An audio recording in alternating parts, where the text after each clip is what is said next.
नहीं चिऊ नहीं, वो मेरे गले का कांटा बन गया है। मुझे मुक्ति चाहिए, मुझे मुक्ति चाहिए उससे।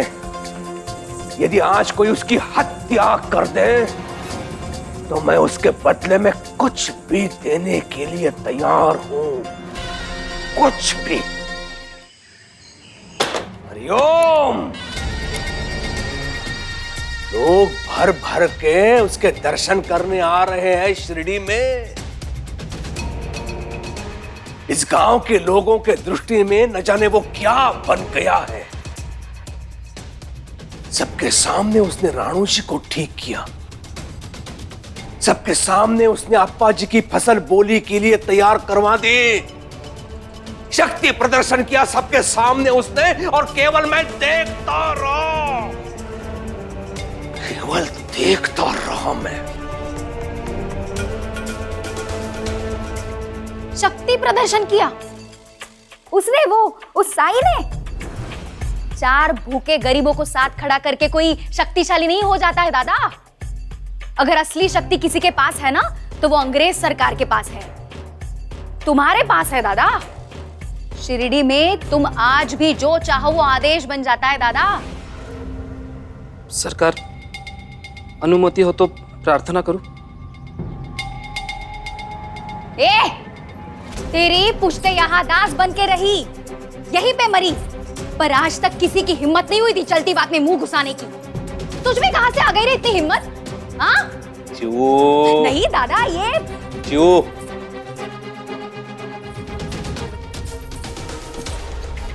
बोल क्या है? मेरी पत्नी को बच्चा होने को है और जब उनको मेरी सबसे ज्यादा जरूरत है तो मैं उनके साथ रहना चाहता हूँ। अरे अभी अभी तो गया था ना तू, चुपचाप खड़ा रहे वहां पे। और ये पंखा घुमा पंखा ठीक से। खाना 4 आदमियों को खाता है ये, पर काम करते समय आधे की भी ताकत नहीं लगती इससे। शांत हो जा। हरिओम। वो साई जब मुझे देखता है ना तो लगता है वो मेरा उपहास कर रहा है, हंस रहा है मुझ पर। दादा छोटे लोगों को महत्व देकर क्यों इतना बड़ा बना रहे हो तुम? नहीं चिऊ नहीं, वो मेरे गले का कांटा बन गया है। मुझे मुक्ति चाहिए, मुझे मुक्ति चाहिए उससे। यदि आज कोई उसकी हत्या कर दे तो मैं उसके बदले में कुछ भी देने के लिए तैयार हूं, कुछ भी।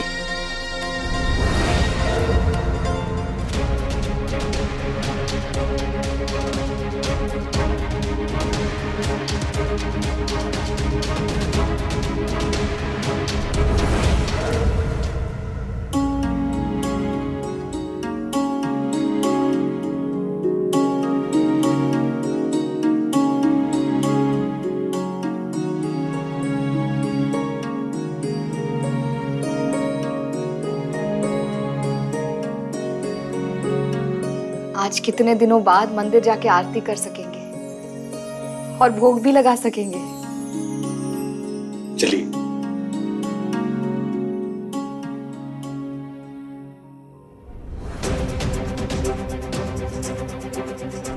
मुझे मुक्ति चाहिए उससे।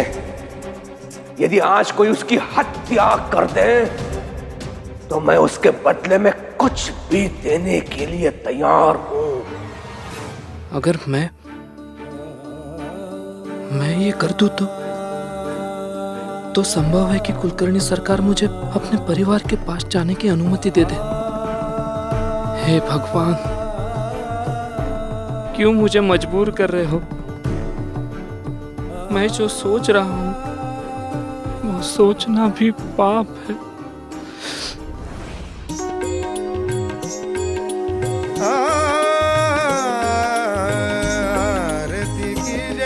हनुमान लला की, दुष्ट दलन रघुनाथ कला की। आरती कीजे हनुमान लला की, दुष्ट दलन रघुनाथ कला की। जाके बल से गिर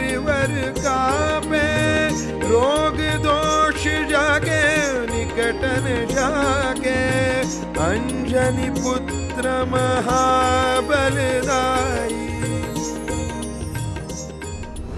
मुझे अपने पत्नी के पास जाना ही होगा। उसे जरूरत है मेरी। मैं आऊंगा, मैं जरूर आऊंगा और आके तुम्हारे पास रहूंगा। फिर चाहे उसके लिए मुझे किसी की हत्या भी करनी पड़े तो करूंगा, फिर चाहे वो साईं क्यों ना हो। हे वीरा रघुनाथ पठाए लंका जारी सिय सुनाए। हे वीरा रघुनाथ पठाए लंका जारी सिय सुनाए। लंका 100 कोटि समुद्र सिखाई। जात पवन सुत बारन आई। लंका जारी।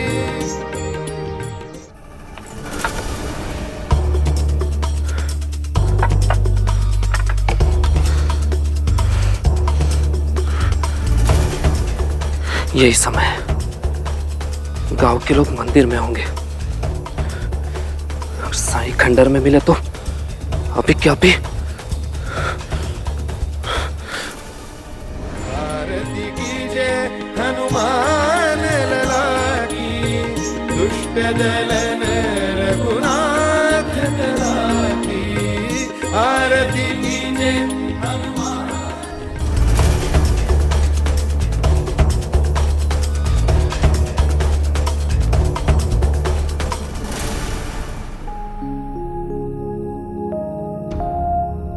गोपाल, अगर बेटा हुआ तो उसका नाम बाल गोपाल के नाम पर गोपाल रखेंगे।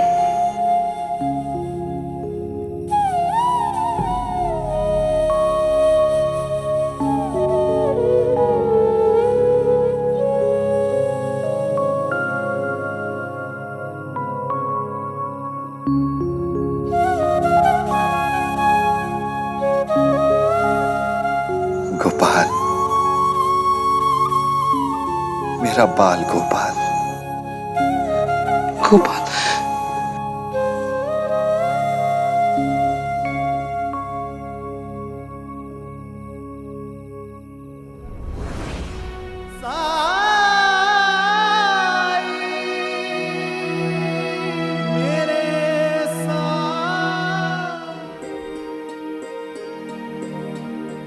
इसे क्या हो गया?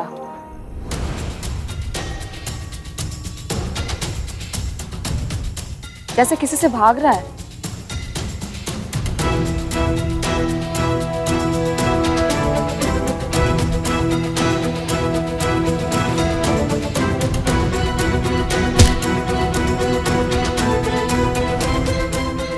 क्या सोच रही हो भाई साहब? पता नहीं क्यों ऐसे लग रहा है जैसे, और भीवा ही तो था जिसने साईं को पत्थर मारा था। नहीं भाई साहब, इस बेचारे का क्या दोष? पीढ़ी दर पीढ़ी इसके परिवार ने कुलकर्णी सरकार के यहाँ काम किया। इससे ज्यादा मजबूर, इससे ज्यादा कमजोर, इससे ज्यादा झुके हुए इंसान को मैंने आज तक इस गांव में नहीं देखा। मैं हमेशा सोचता हूँ ये दास प्रथा कब खत्म होगी? खत्म तो तब होगी ना जब कोई खत्म करने की शुरुआत करेगा।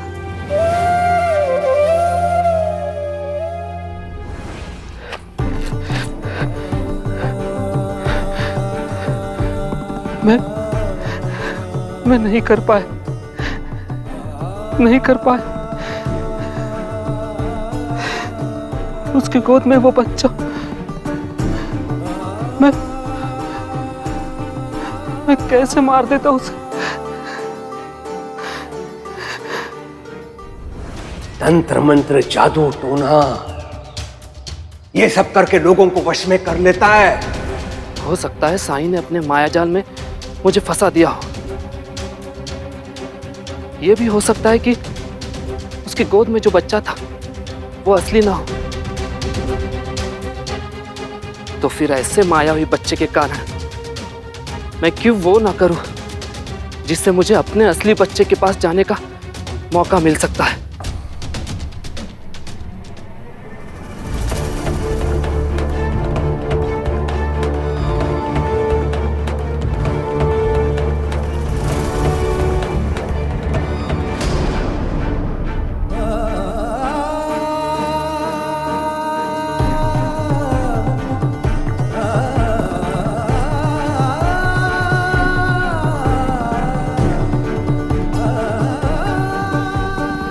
ये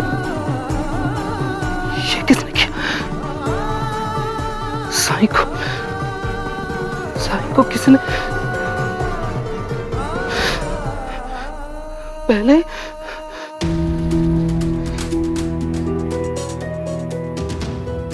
हे भगवान, तूने इतने बड़े पाप से बचा लिया मुझे, लेकिन अब मैं क्या करूं?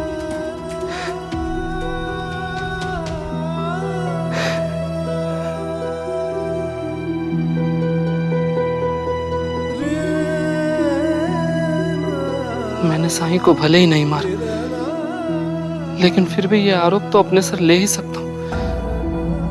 मेरे पास यही एक मौका है और वो मैं गंवा नहीं सकता हूं। कुलकर्णी सरकार मुझसे खुश होकर शायद मेरी बात मान जाए, या फिर वो इतने खुश हो जाए कि मुझे इस दास प्रथा से हमेशा के लिए मुक्त कर दे।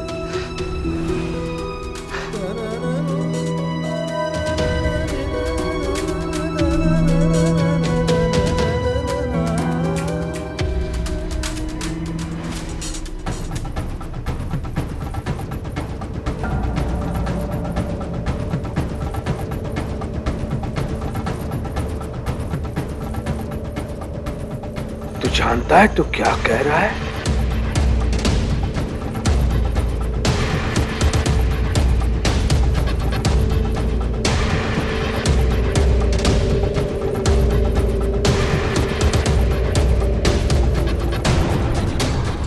तूने इस कुल्हाड़ी से मतलब टुकड़ों टुकड़ों में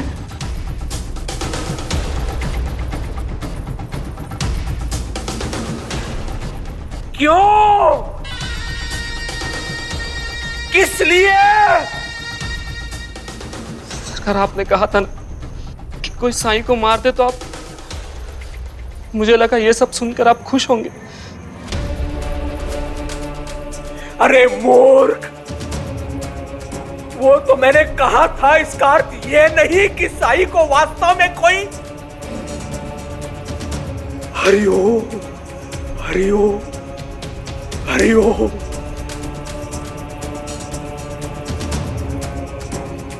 अरे मैं उससे उब चुका था, इसलिए वो शब्द मेरे मुंह से निकला है।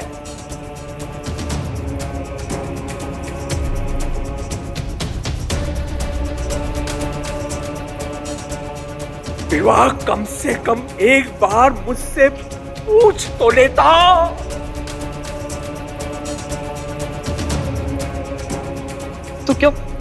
तो क्या आपको अच्छा नहीं लगा कि मैंने उसे?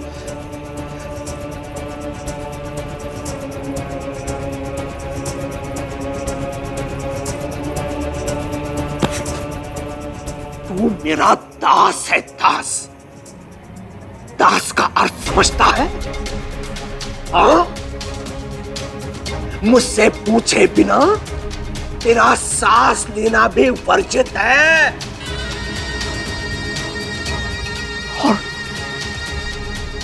और मुझसे पूछे बिना तूने हरिओम हरिओम हरिओम।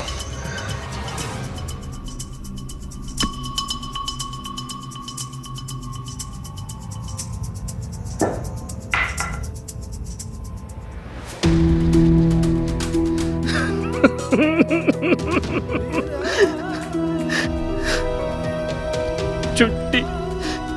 सरकार, मुझे अपने परिवार के पास जाने दीजिए। मैंने ये सब इसलिए किया क्योंकि मुझे डर था कि मैं अपने परिवार को कहीं खो ना दूं। बीवी से मिलने के लिए किसी को जान से मार दिया। अरे देवा, तुझे किसी ने देखा तो नहीं? हाँ? वो राणू जी, वो तो वही रहता है। उसने साईं मर गया है, मेरी समस्या तो दूर हो गई। अब मुझे केवल ये सुनिश्चित करना है कि कोई मुझ पर ना उंगली उठाए। अगर मैं पता ही न चलने दूं कि हत्या मेरे दास ने की है तो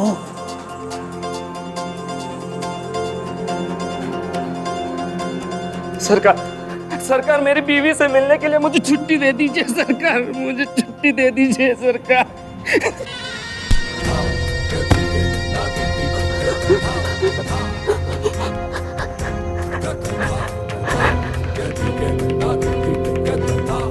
कान खोल के सुन ले, ये अपराध तूने अपनी इच्छा से किया है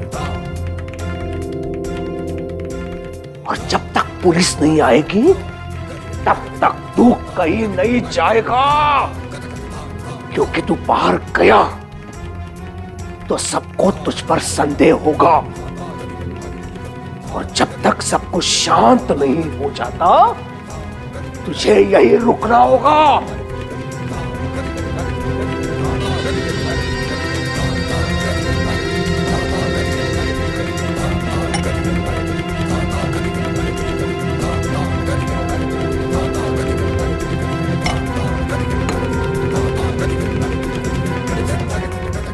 और यदि कहीं विवाह का नाम सामने आ भी गया तो मैं आरोप की गठरी उसके सिर पर रख दूंगा और पुलिस को सौंपने से पहले मैं सबके सामने विवाह को दंड भी दूंगा ताकि कोई मुझ पर संदेह ना करे। हरिओम। हे खंडोबा जी, इनको इस महापाप से बचा लीजिए। इन्होंने भले ही विवाह को आदेश न दिया पर इन्होंने उसकी इच्छा व्यक्त की थी और वो अपने आप में बहुत बड़ा पाप है, क्योंकि जो भी हुआ है वो इनके कारण ही हुआ है।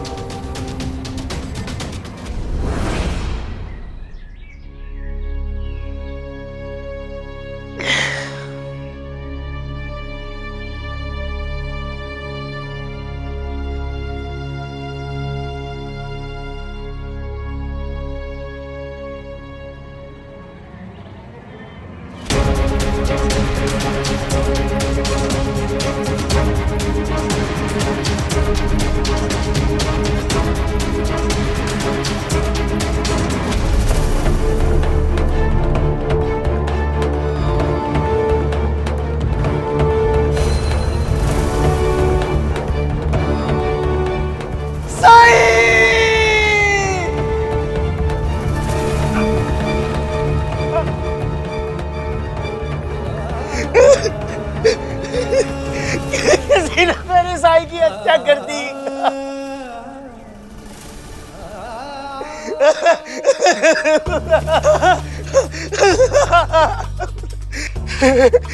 किसी ने साई की हत्या कर दी, मार दिया साई को, किसी ने मार दिया साई को। कोई महापाप करके चला गया, किसी ने साई को हमसे छीन लिया, मार दिया साई को। रानू जी क्या कह रहे हैं आप? किसी ने साई को मार दिया साई को। साई को मार दिया? ऐसा कैसे हो सकता है?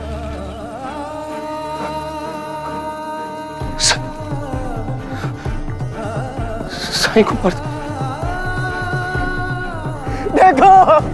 देखो द्वारका भाई में क्या हुआ है। कौन निर्दयी था ऐसे बेरहमी से मारा मेरे साई को, टुकड़े टुकड़े कर दिए। टुकड़े टुकड़े? कहीं किसी जंगली जानवर ने तो नहीं? अरे हो सकता है किसी इंसान ने ऐसा किया हो जो साई से इतनी नफरत करता। साई से इतनी नफरत तो सिर्फ कुलकर्णी। मरना है क्या तुम्हें? चुप।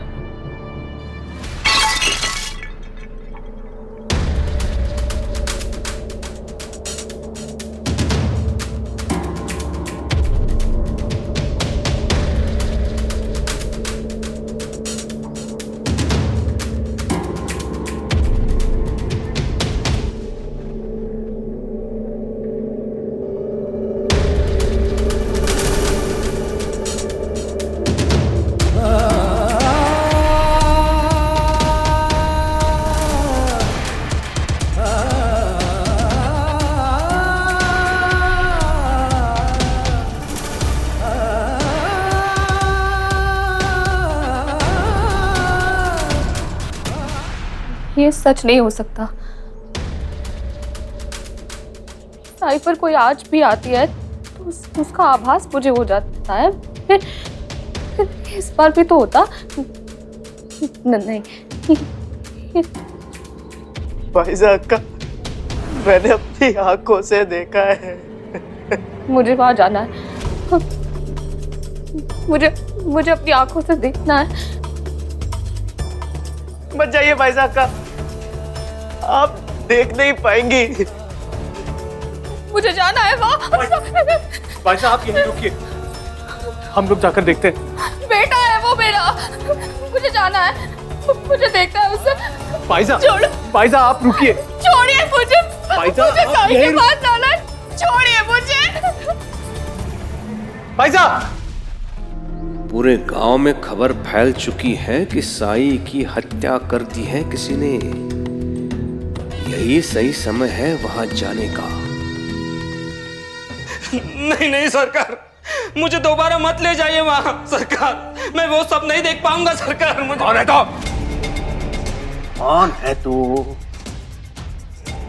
दास है तू, मेरा दास।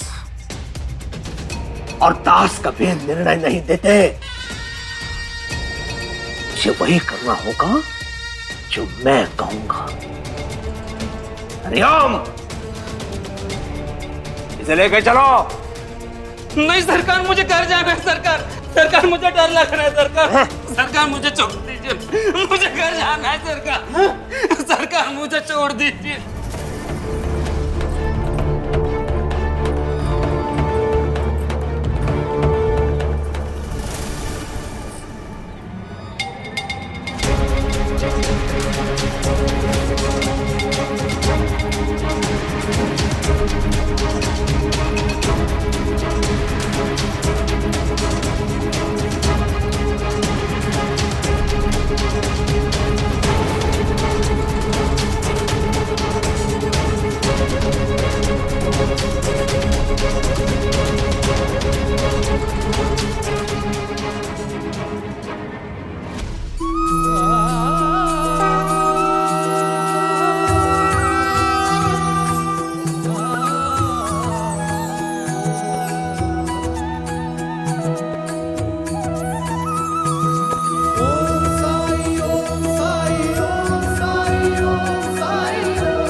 साई,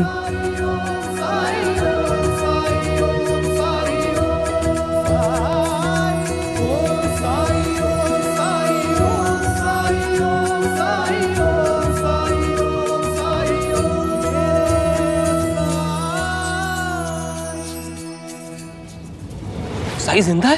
फिर रानू जी क्या कह रहे थे? क्यों किया तुमने ऐसा? तुम्हारी हिम्मत कैसे हुई साई के खिलाफ ऐसी अफवाह फैलाने की? तुम्हारे मुंह से साई के लिए अपशब्द निकले ही कैसे? साई ने तुम्हारी इतनी सेवा की है, जब पूरे गांव ने तुम्हारा अस्वीकार किया था, सिर्फ साई ने तुम्हें सहारा दिया, तुम्हें रोग से मुक्त किया, और उसके बदले में तुम्हारे मन में साई के लिए ऐसे विचार आए ही कैसे? हाँ, साई जिंदा है, उन्हें कुछ नहीं हुआ है। सुनो, साई जिंदा है, उन्हें कुछ नहीं हुआ है। मैं ये खबर सरकार को सुना के आता हूँ।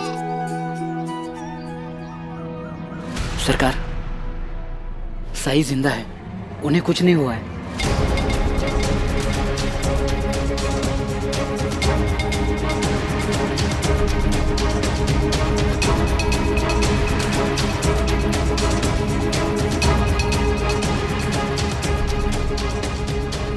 साई जिंदा है?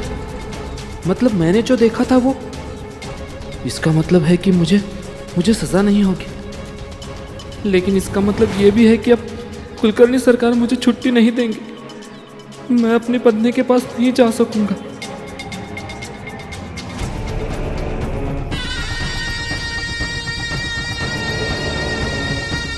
तू कुलकर्णी सरकार से झूठ बोल रहा था?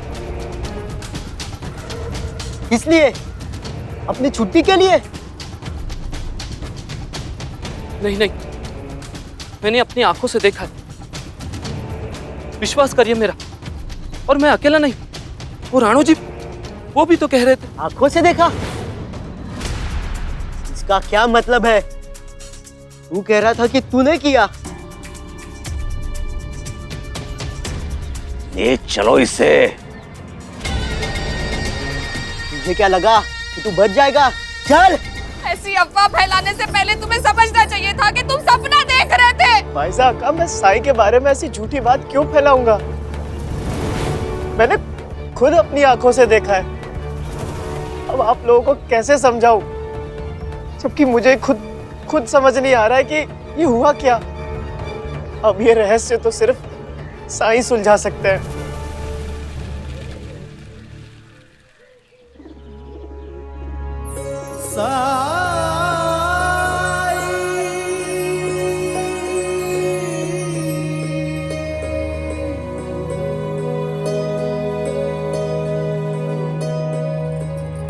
इतने लोग यहाँ, सब ठीक तो है ना? रानो जी, आपको साई के साथ और गांव वालों के साथ ऐसा मजाक नहीं करना चाहिए था। देखिए, हमें राणो जी पर भरोसा नहीं खोना चाहिए। हम सब जानते हैं कि राणो जी साई की सेवा करने के लिए अपनी इच्छा से इस खंडर में रह रहे हैं, तो फिर ये बुरी खबर क्यों फैलाएंगे साई के बारे में? जरूर कोई धोखा हुआ है।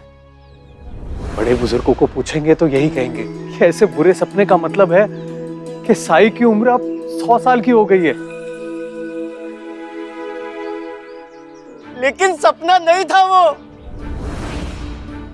आप लोग मेरी बात का विश्वास क्यों नहीं कर रहे हैं? आप लोगों को सच में ऐसा लगता है कि मैं अपने साईं के बारे में ऐसा सोच सकता हूं? मैं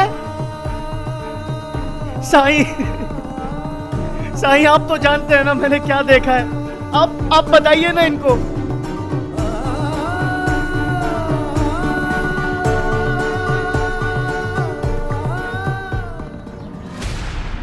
हटो सामने से, हटो।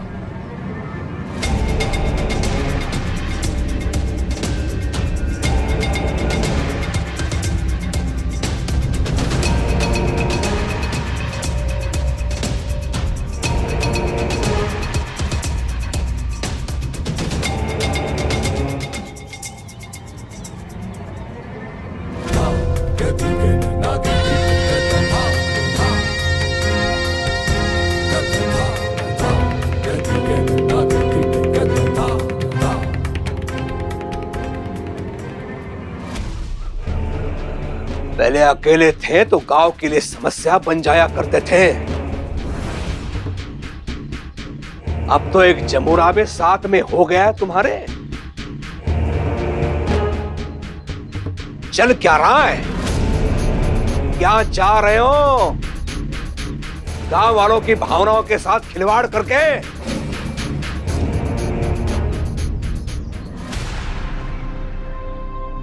मुझे नहीं पता था कि मेरा और राणो जी का इतना महत्व है आपके लिए। महत्व शिरडी में शांति और व्यवस्था बनाए रखने का है। महत्व शिरडी में रहने वाले प्रत्येक व्यक्ति का है। शिरडी में कुछ अनुचित ना हो, महत्व उसका है। शिरडी में होने वाली छोटी बड़ी प्रत्येक घटना के लिए मैं उत्तरदायी हूं। और ये मत भूलना कि ये मेरी शिरडी है। शिरडी आपकी है? क्या आप खुद को शिरडी का राजा समझते हैं? नहीं, समझता नहीं हूं। मैं राजा हूं। अगर आप राजा हैं, तो हम सब आपकी प्रजा हुए, है ना?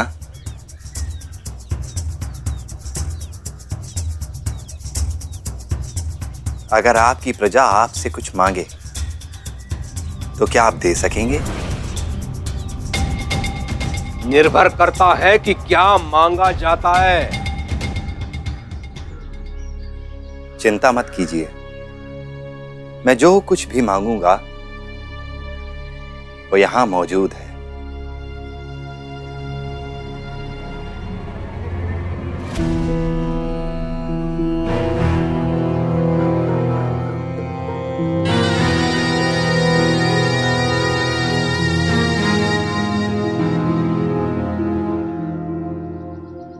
मांग लो,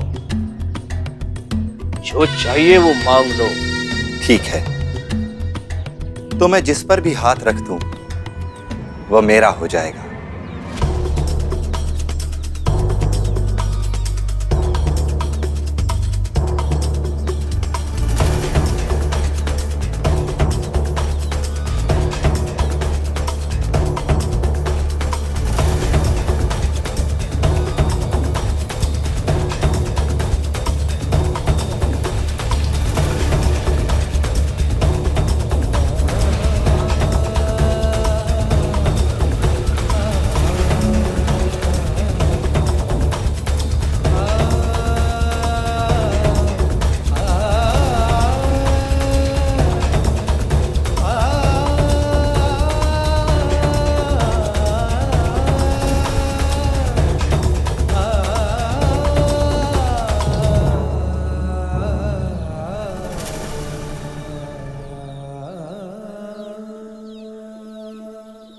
मुझे ये इंसान चाहिए।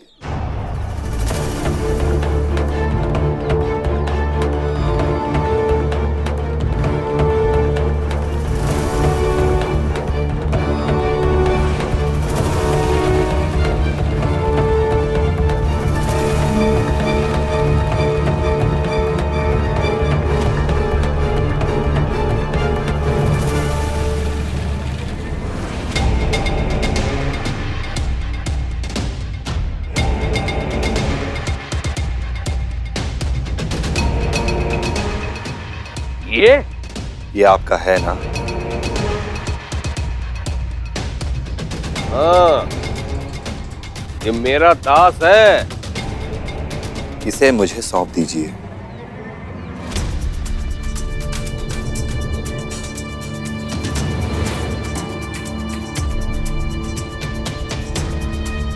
ये तुम्हारे किस काम का? ये मेरा दास है। इसके पूर्वज भी मेरे पूर्वजों के दास थे। इसे मैं तुम्हें नहीं दे सकता।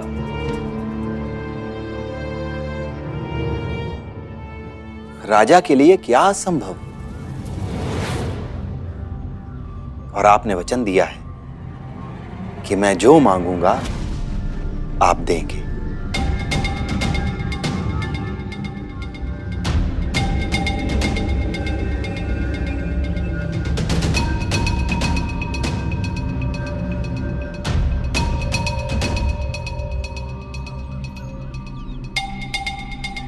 ठीक है, दिया। हरिओम। आज से तू इसका दास है।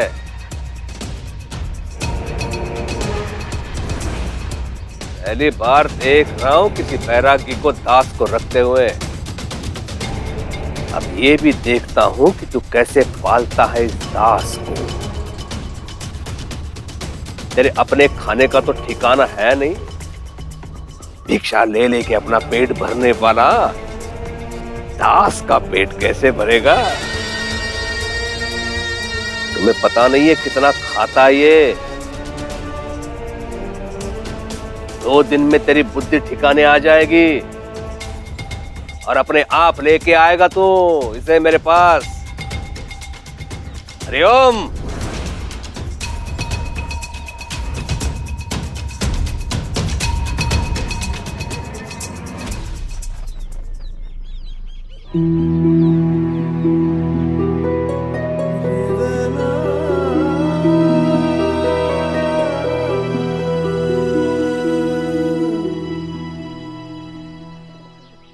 बाज़मा, अप्पा जी, मालसापति जी, आप लोग घर जाइए।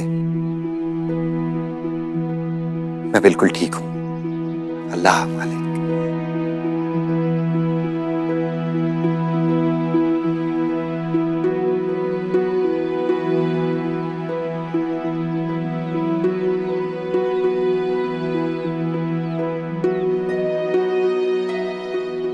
साईं,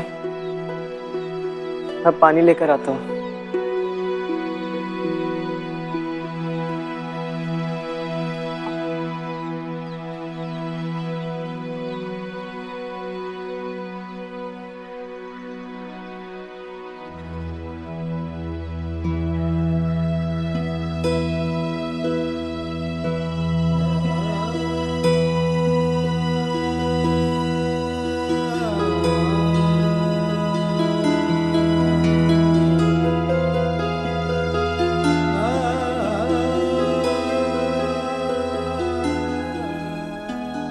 आज से मैं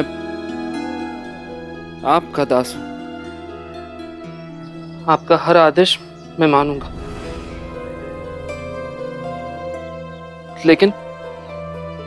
लेकिन उससे पहले मैं आपको कुछ बताना चाहता हूं। मैं कल रात यहाँ आया था आपकी हत्या करने, और शायद कर भी देता, लेकिन मैंने देखा कि आपका शरीर टुकड़ों टुकड़ों में कटा है। मैं जानता हूं।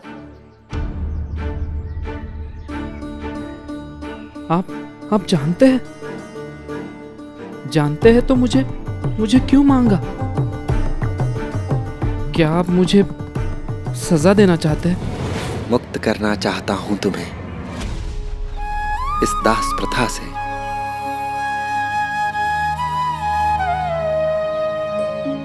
मुक्त करना चाहता हूं कुलकर्णी सरकार को इस पाप से।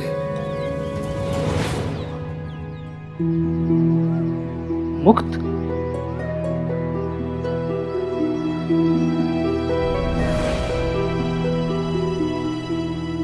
यही है ना तुम्हारे दास होने की पहचान?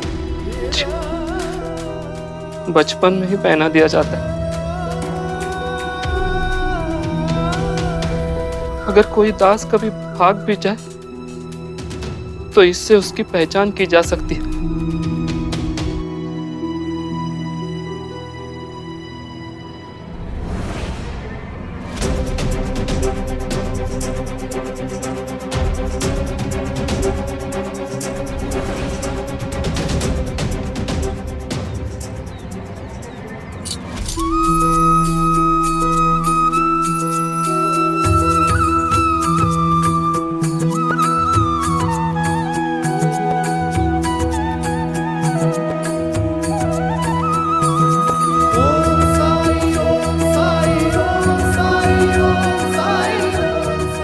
मुक्त हो गए तुम उस पहचान से।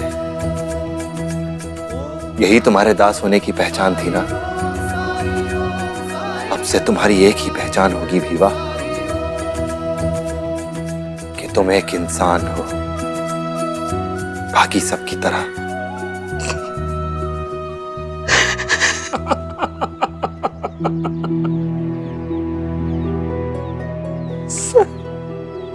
साईं, आपने मुझे गुलामी से मुक्त कर दिया साईं। मैं आपका शुक्रिया कैसे अदा करूं साईं?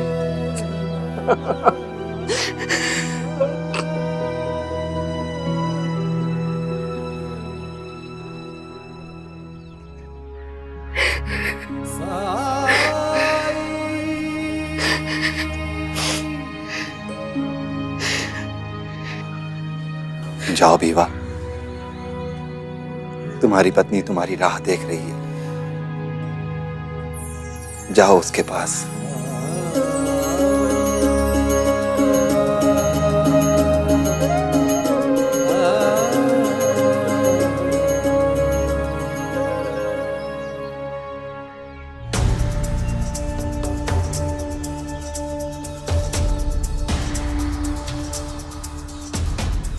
लेकिन साहिब, कल रात जो मैंने देखा वो क्या था? भीवा, ये जो हमारा मन है ना, ये हर कार्य को करने का सामर्थ्य रखता है। आजीवन तुमने दूसरे के आदेशों का पालन किया है, लेकिन जिस पल तुमने अपनों के पास जाने का निश्चय किया, वो निश्चय दृढ़ हो गया। जब कोई व्यक्ति खुद पर विश्वास रखकर साफ मन से कोई निश्चय करता है, तो पूरी कायनात उसका साथ देने लगती है। अपराध करने की तुम्हारी कोई मंशा नहीं थी, परिस्थितियों ने तुम्हें विवश किया। लेकिन सृष्टि के खेल निराले हैं। तुम्हें सिर्फ मेरे शरीर के टुकड़े दिखाई दिए।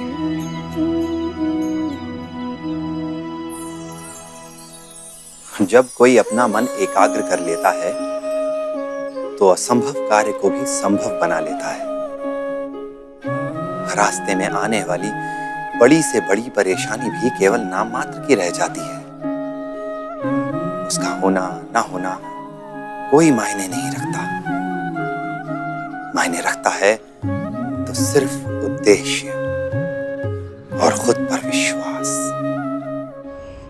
अच्छा ही हुआ ना दादा, कहीं उस ढोंगी ने कोई बड़ी या महंगी चीज मांग ली होती तो? एक दास ही तो था। एक दास ही तो था चू, वही तो। साई मुझसे कुछ भी मांग सकता था, कुछ भी। तो उसने केवल एक दास क्यों मांगा? और वो दास जो उसे मारने की योजना बना रहा था। इसमें उसकी क्या चाल हो सकती है? सरकार, सरकार, सरकार, आप विश्वास नहीं करेंगे कि क्या हुआ। वो भिवा है ना, भिवा, वो अपने घर चला गया, अपनी पत्नी के पास। साई ने उसे दास होने से मुक्त कर दिया, स्वतंत्र कर दिया उसे।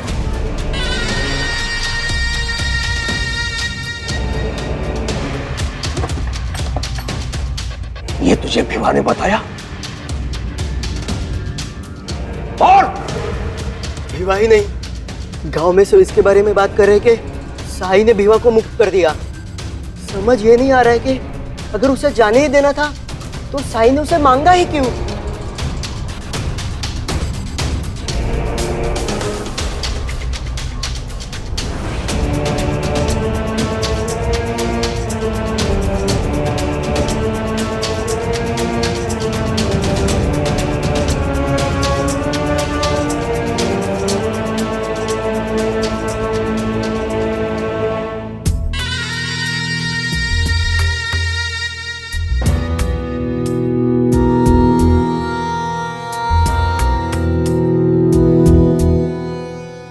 गांव में केवल हमारे परिवार के पास ही दास थे। साईं, तुमने मुझसे भिवा को लेकर उसे मुक्त करके ये दिखाने का प्रयास किया है कि तुम मुझसे कुछ भी छीन सकते हो। अच्छा है? हरिओम, अच्छा है।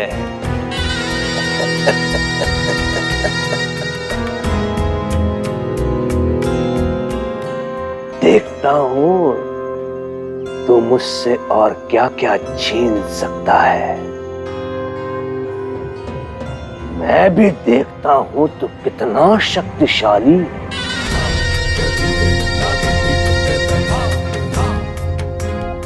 आनंद आने वाला है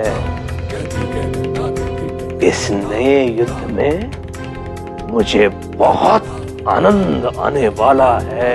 हरिओम।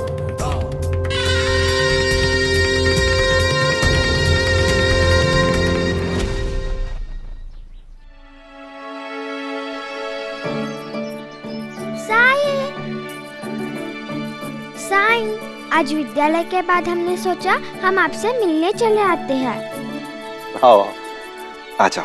पर मुझे भूख लगी है, खाने के लिए कुछ है? खाने के लिए क्या क्या चाहिए ये पूछो। साई तो एक से एक पकवान खिला सकते हैं, है ना साई? बिल्कुल ठीक। ये द्वारका माई है और यहाँ से कोई भी भूखा नहीं जा सकता। रुको।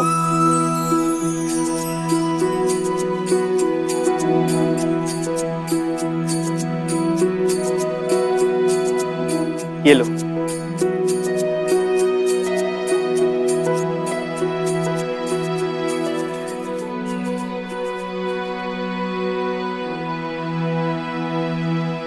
इतने सारे लोग एक साथ, सब ठीक तो है ना? आप लोग पेरू खाएंगे?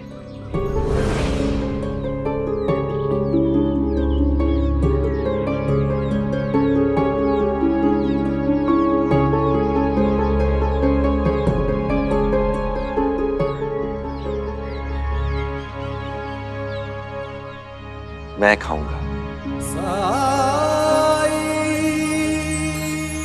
लाओ दो, वो वाला दो।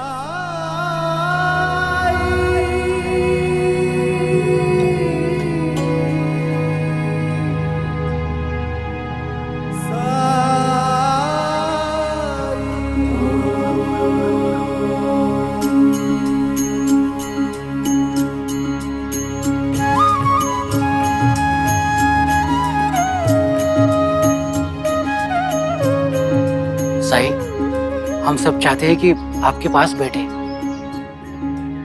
कुछ सीखें आपसे, ज्ञान प्राप्त करें। हम लोग यहाँ खेलने आए थे साई के साथ। अगर आपको ज्ञान चाहिए तो उसके लिए विद्यालय जाइए ना। साई, हम पास के गांव से आए हैं। ज्ञान सभा के लिए कोई और समय दे दीजिए, हम लोग फिर से आ जाएंगे। ज्ञान तो राम नाम से शुरू होता है और राम नाम पर खत्म। इसके लिए किसी सभा की जरूरत नहीं और ना ही कोई समय तय किया जा सकता है। ज्ञान तो जीवन के प्रत्येक पल में निहित है। अभी हम पर निर्भर करता है इस ज्ञान को प्राप्त करने के लिए हमारा मन कितना साफ है और दिल कितना खुला हुआ।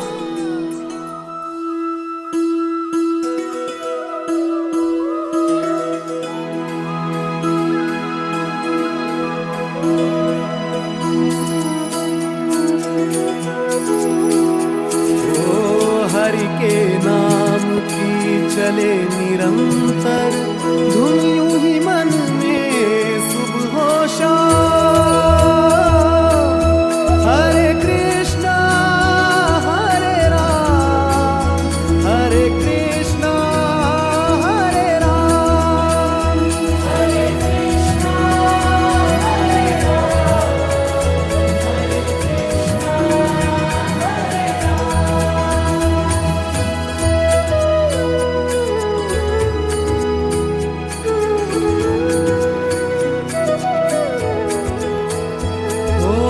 जिसके हृदय में दया भरी हो, करुणा में जो सर्वोपरि हो, निर्बल का जो बने सहारा, हृदय वही तो हरि का धाम। हरे कृष्णा हरे राम, हरे कृष्णा हरे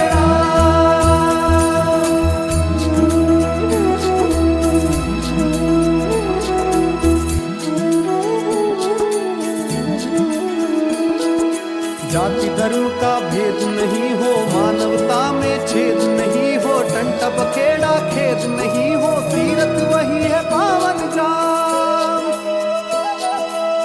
हरे कृष्ण हरे राम, हरे कृष्ण हरे राम, हरे कृष्ण हरे राम, हरे कृष्ण हरे राम।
जान ले सबका मालिक एक, जान ले सबका मालिक एक, सबका मालिक एक, सबका मालिक एक,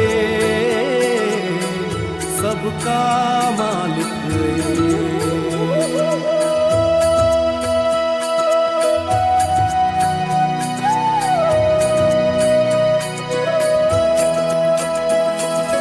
ओम साई ओम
साईं, साईं रक्षा करिए साईं, साईं मेरी जान बचाइए।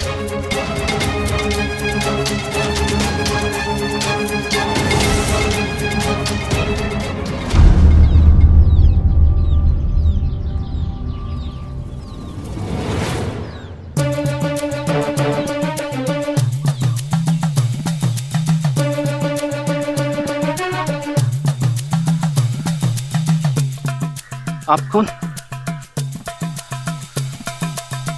आओ।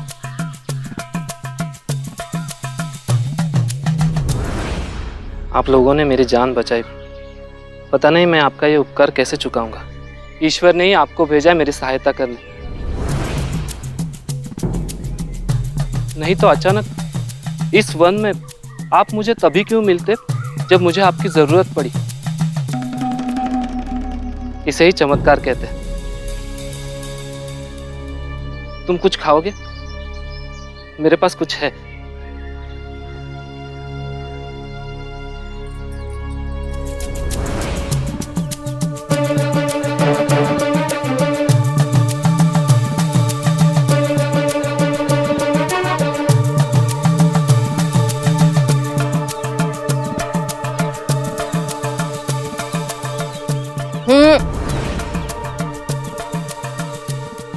हमारा उपवास है।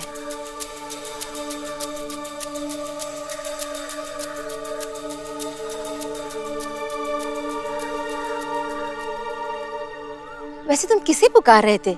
साईं साईं, कुछ चमत्कार कर दो। साईं, शिरडी वाले, वही तो ईश्वर का रूप है इस धरती पर। ईश्वर का रूप? और ये शिरडी है कहाँ? बस यहाँ से कुछ मील दूर। आप लोग यहाँ तक आ चुके हैं तो एक बार शिरडी जरूर जाइएगा। बड़े ही भले लोग हैं वहाँ, जैसे कि गांव के पाटिल अप्पा जी, बड़े ही विनम्र हैं। और गांव के मुखिया, मेरे पुराने मालिक कुलकर्णी सरकार, गोरे सरकार के लोग भी कुलकर्णी सरकार को बहुत मानते हैं। और कुलकर्णी सरकार खानदानी वैद्य है, अनेक रोगों का इलाज कर लेते हैं वो।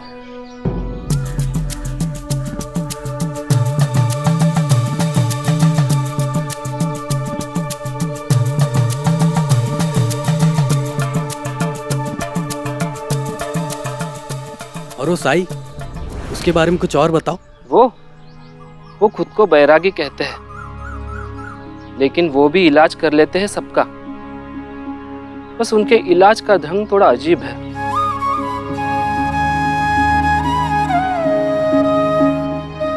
जैसे कि गांव में एक मोनी लड़की थी, उसको पत्थर फेंक के मारा और वो ठीक हो गई। एक कुष्ठ रोगी था, उसका भी इलाज साईं ने कर दिया। एक व्यापारी है काशीराम, उसको साईं ने मौत के मुंह से खींच के निकाला। साईं जो दिखते हैं वैसे वो है नहीं, उससे बहुत ज्यादा महान है वो। अगर साईं ना होते तो मैं भी इस दास प्रथा से कभी आजाद ना हो पाता। पता नहीं कैसे कर लेते हैं वो। आपका धन्यवाद, मैं चलता हूं।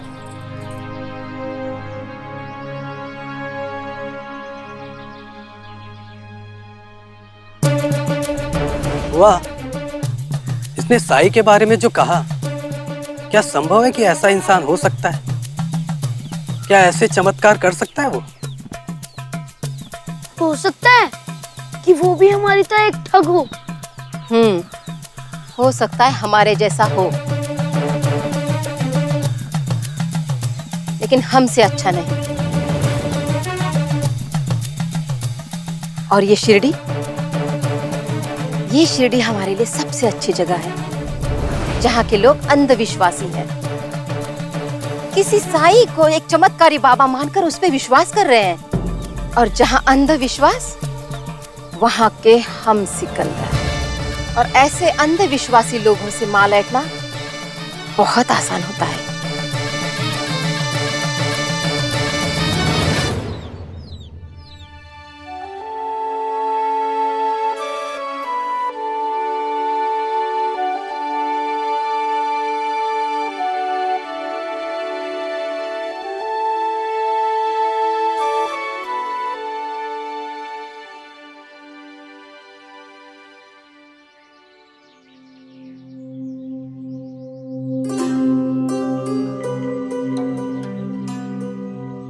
कैसे करूं? ये तो गिर गिर कर टूट जाएंगे। पढ़ाई भी करनी है, गुरुजी ने जो काम दिया है वो भी खत्म करना है।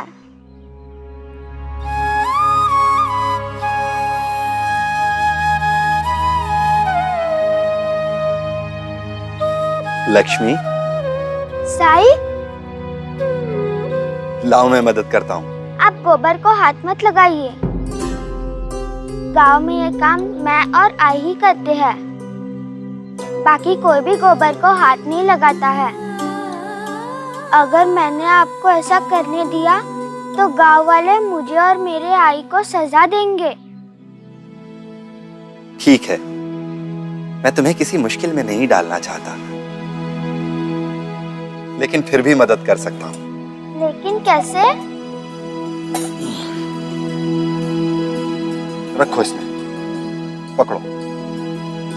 और ये हो गई लक्ष्मी लंबी।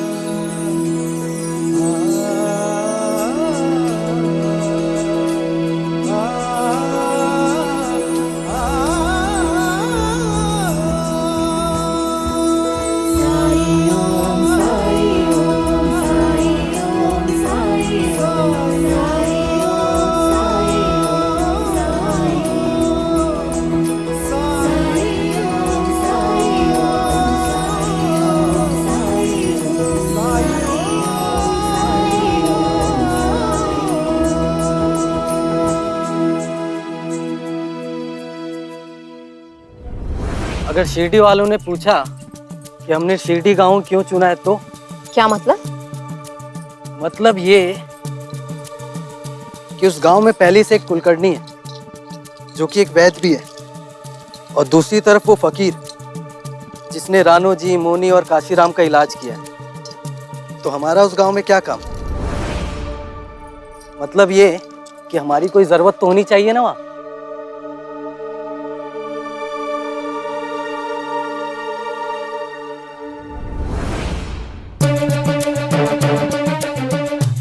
जिंदगी में कामयाब होना है तो लोगों में अपनी जरूरत पैदा करनी पड़ती है।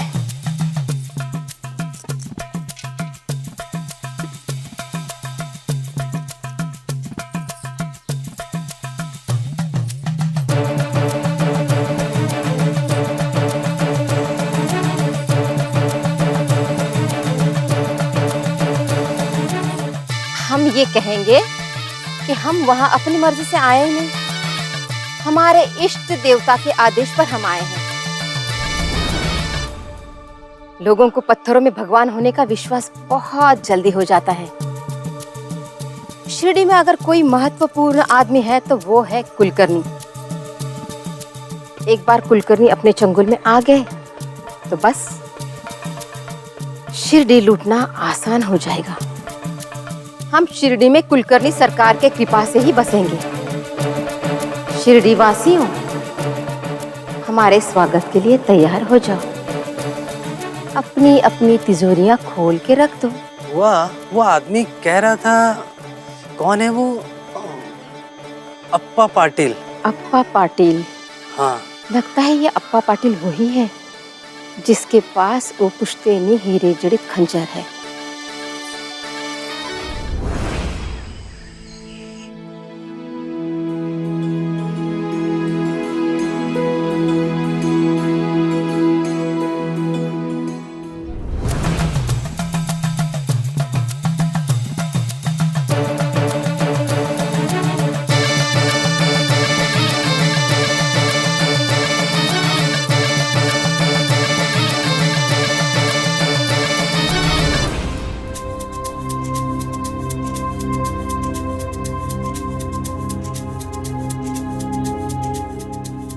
ये लोग कौन है?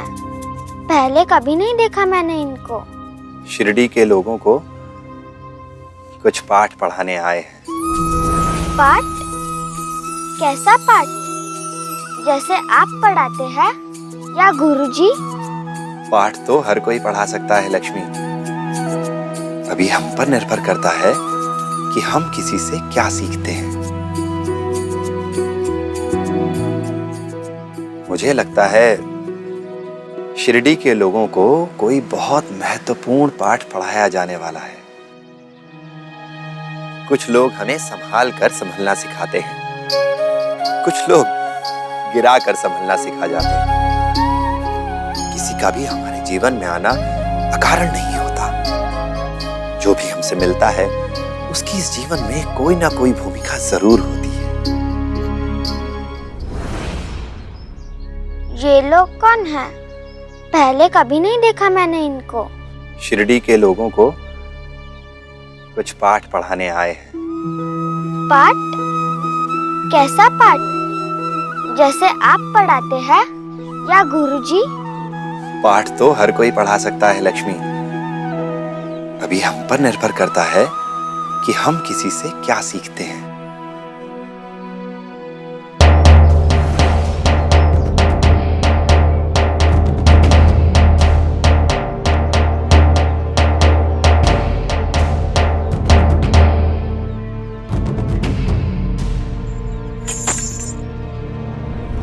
सिद्धियों से सशक्त, जगत का कल्याण करने वाले, कष्ट विनाशिनी, परम पूजनी बुआ जी।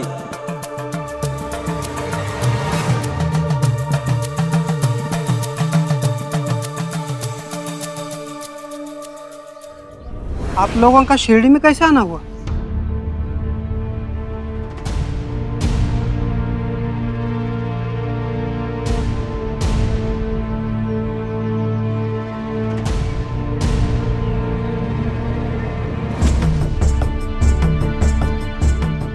ये मेरे इष्ट देवता हैं। 20 वर्ष पहले मेरे सपनों में आके दर्शन दिया इन्होंने। ये मुझसे बात करते हैं और लोगों की परेशानियों का समाधान बताते हैं।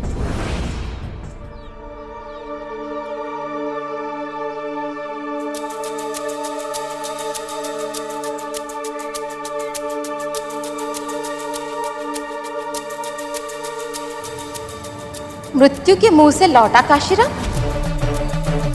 वो जो ना बोल सकती थी ना सुन सकती थी, वो मौनी, और एक कुष्ठ रोगी भी था। कुष्ठ रोगी तो गांव के बाहर के लोगों को भी पता था, लेकिन काशीराम और मुनि इनके बारे में कैसे पता?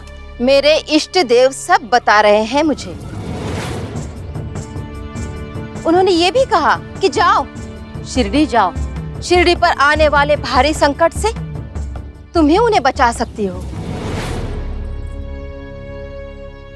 प्रमाण चाहिए?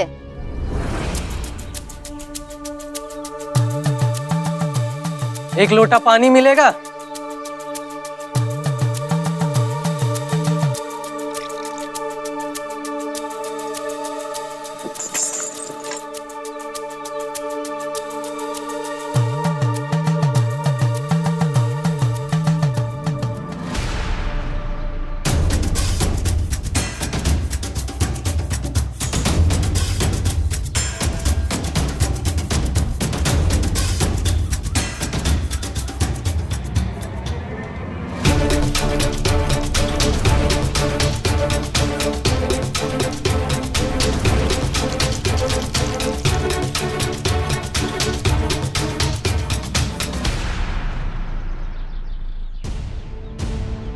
ये उस रक्त का प्रतीक है जो जल्द ही शिरडी में बहने वाला है। बिना मांगे हम मदद नहीं कर सकते, लेकिन अगर शिरडी चाहेगी तो हम मदद जरूर करेंगे। हमारे इष्ट देव की कृपा से हम ये कर सकते हैं। आज से हम यहीं डेरा डाल रहे हैं। जो भी अपने कष्टों से मुक्ति चाहता है हमारे पास आ सकता है।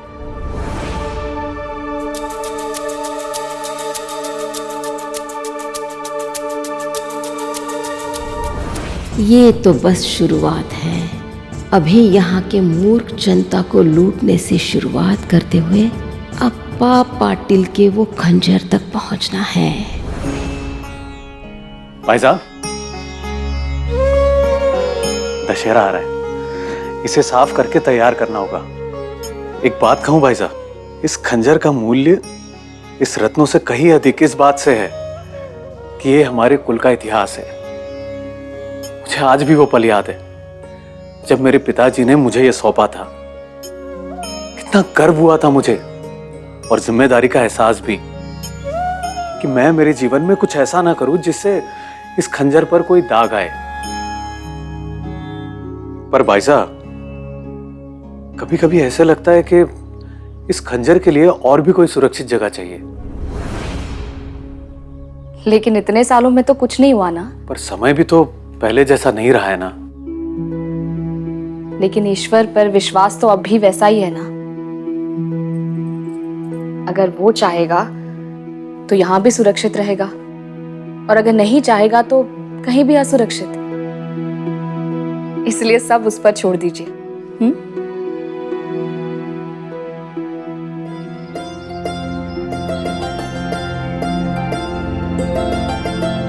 माई, माई भिक्षा दे माई।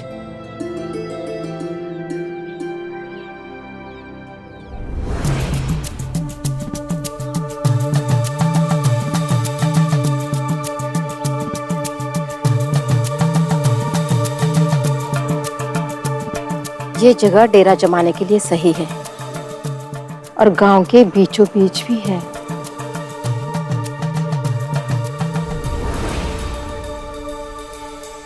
बच्चों, इधर आओ।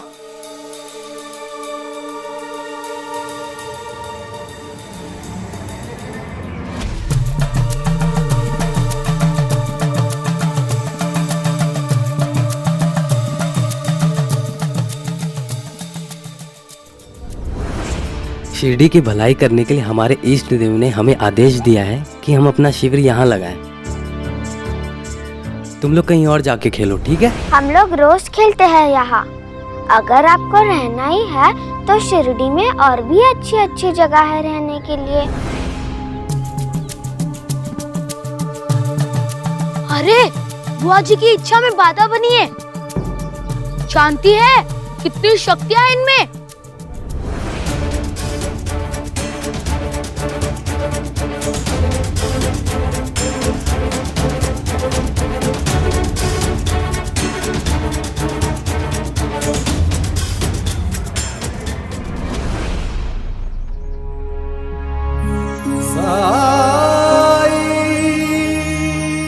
साई,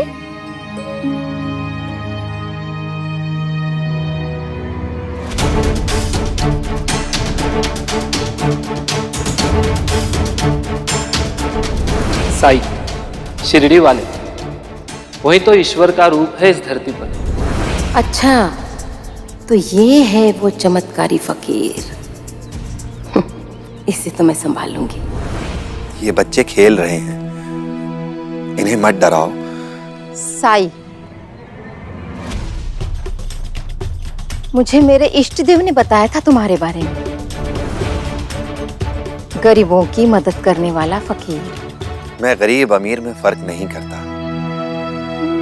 जिसे मेरी जरूरत होती है मैं उसकी मदद करता हूँ।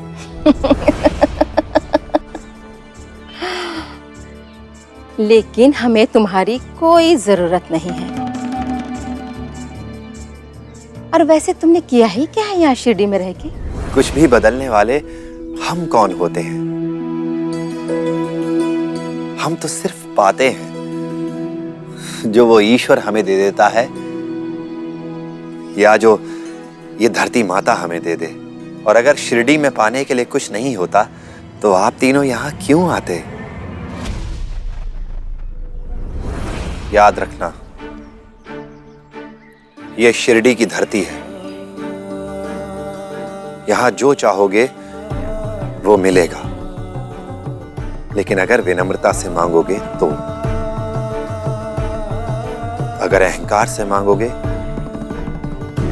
तो अहंकार से मांगने पे सिर्फ एक ही चीज मिलती है, विनाश। महाबलशाली रावण के साथ भी यही हुआ था।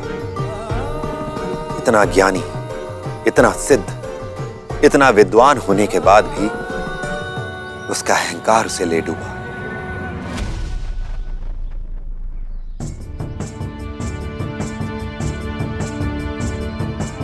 किस्मत वाले हो जो बच्चे साथ में हैं, वरना मेरी शक्तियां मैं अभी दिखा देती। वैसे तो आप कभी भी अपनी शक्तियां नहीं दिखा पाएंगी, क्योंकि शिरडी में सभी मेरे बच्चे हैं। अभी मौका है, दिखा दीजिए अपनी शक्तियां।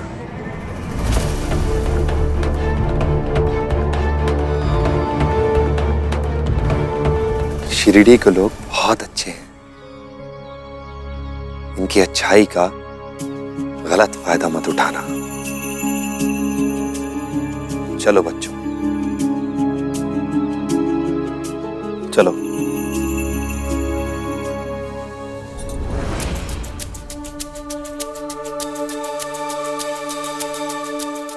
बुआ, साई को कैसे पता कि हम शिरडी में चोरी करने आए हैं? वो आदमी जो जंगल में मिला था, वो ठीक कह रहा था कि साई साधारण नहीं है, चमत्कारी है। चमत्कार? गधे, चमत्कार तो हम करते हैं लोगों को बेवकूफ बनाने के लिए, और तू चमत्कार की बातें कर रहा है? इंसान अपनी जरूरत की वजह से इन चमत्कारों पे विश्वास करता है, और ये साई इसी का फायदा उठा रहा है। याद है उस आदमी ने क्या कहा था? साई श्रद्धा वद्धा की बात करते रहता है।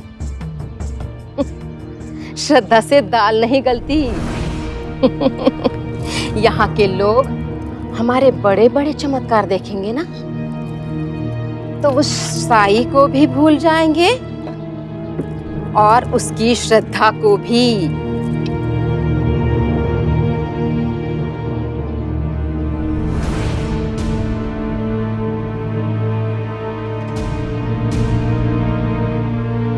ये उस रक्त का प्रतीक है जो शिरडी में बहने वाला है। ये उस कठिन समय का प्रतीक है जिसे शिरडी जल्द ही देखेगी। बिना मांगे हम मदद नहीं कर सकते, लेकिन अगर शिरडी चाहे तो हम ये कर सकते हैं। हमारे इष्ट देव की कृपा से हम ये कर सकते हैं।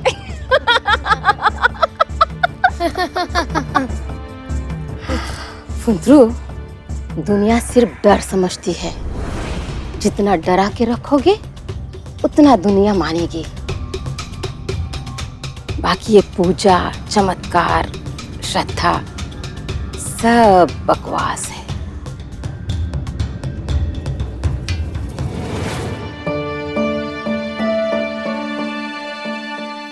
साई, एक बात पूछूं? क्या वो सच में इतनी शक्तिशाली है? सबसे शक्तिशाली क्या है जानती हो? सबसे शक्तिशाली है श्रद्धा। श्रद्धा जो प्रेम का ही एक रूप है, और प्रेम कभी डराता नहीं, कभी भयभीत नहीं करता। जो ईश्वर के नाम पर डराए, लोगों को भयभीत करे, वो कभी ईश्वर के लोग नहीं हो सकते, और ना ही उनकी बातों में कभी ईश्वर का संदेश हो सकता है। क्योंकि ईश्वर तो सिर्फ प्रेम जानता है, सिर्फ प्रेम।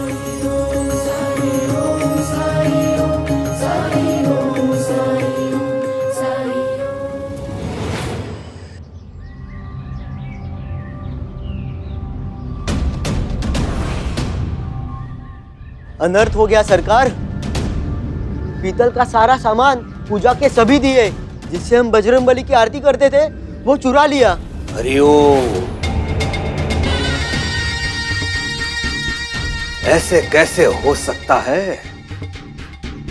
और वो भी भरी दोपहर में? किसने किया होगा ये दुष्कर्म? पिछली बार चोर के हाथ जलाए थे, इस बार चोर को ही आग लगा दूंगा मैं। बहुत हो गया अधर्मियों का वास शिरडी में, लेकिन किसी ने देखा नहीं, ये कैसे हो सकता है पंता? यदि मुझे ज्ञात हुआ कि तुम में से कोई उस चोर से मिला हुआ है, या तुम में से सच जानते हुए भी छुपा रहा है, तो उसका भी वही दंड होगा जो चोर का। शिरडी का कोई भी निवासी यहाँ चोरी नहीं कर सकता है। तुम लोग भले ना करो, लेकिन बाहरी लोगों का क्या, जिन्हें तुम लोगों ने अपने शीश पे बिठा के शिरडी में स्थान दिया हुआ है। जब से आया है वो, तब से वातावरण दूषित हो गया है शिरडी का। सरकार, कहीं आपका संकेत उस साई की तरफ तो नहीं? बिल्कुल उसी की तरफ है मेरा इशारा। जब से आया है शिरडी में, एक भी नियम का पालन नहीं किया उसने। चोरी करनी ही थी तो साईं के पास कई मौके थे, लेकिन उन्होंने ऐसा कभी नहीं किया सरकार। हरिओम। कहने का तात्पर्य क्या है?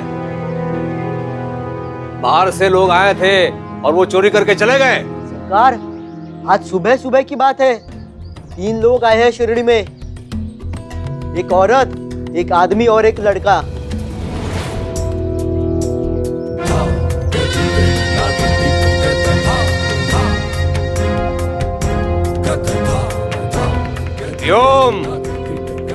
कौन हो तुम लोग? और कुलकर्णी सरकार की अनुमति के बिना यहाँ डेरा कैसे डाल लिया? शिरडी ढोंगियों का आश्रय स्थान नहीं है। बाहर आ जाओ।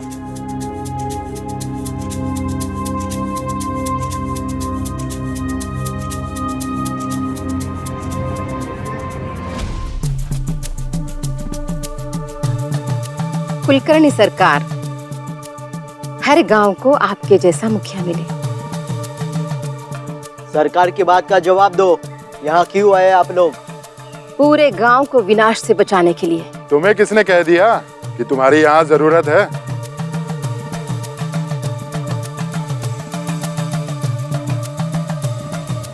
हमारे इष्ट देवता ने।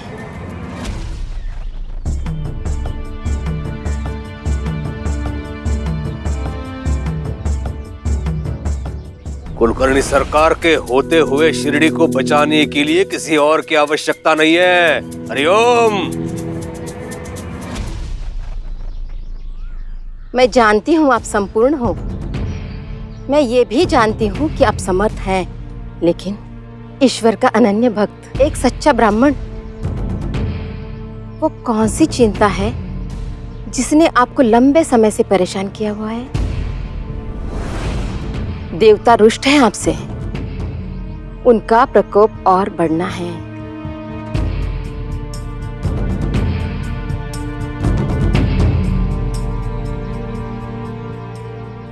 चापलूसी से मैं प्रसन्न होने वाला नहीं हूँ। अंदर जाके ढूंढो। रुक जाओ, मैं बता सकती हूँ जो आप ढूंढ रहे हैं वो कहाँ है।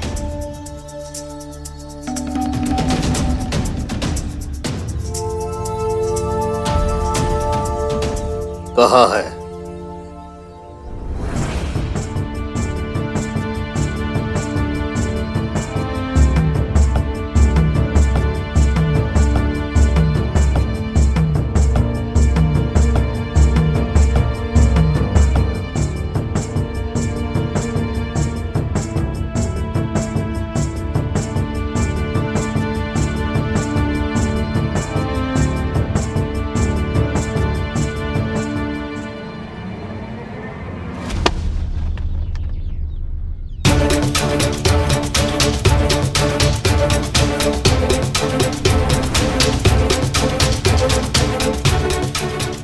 ये सिंदूर की रेखा देख रहे हैं आप? इसी दिशा में सीधा चले जाइए। जहां रास्ता खत्म होगा वहां एक पेड़ दिखेगा, उसी पेड़ के नीचे वो मिलेगा जिसे आप ढूंढ रहे हो। जाओ देख के आओ ये सत्य कह रही है या नहीं, और यदि सत्य ना हुआ तो चोरी के लिए तुम तीनों को दोषी समझा जाएगा और इसका दंड बहुत बुरा होगा। हरिओम।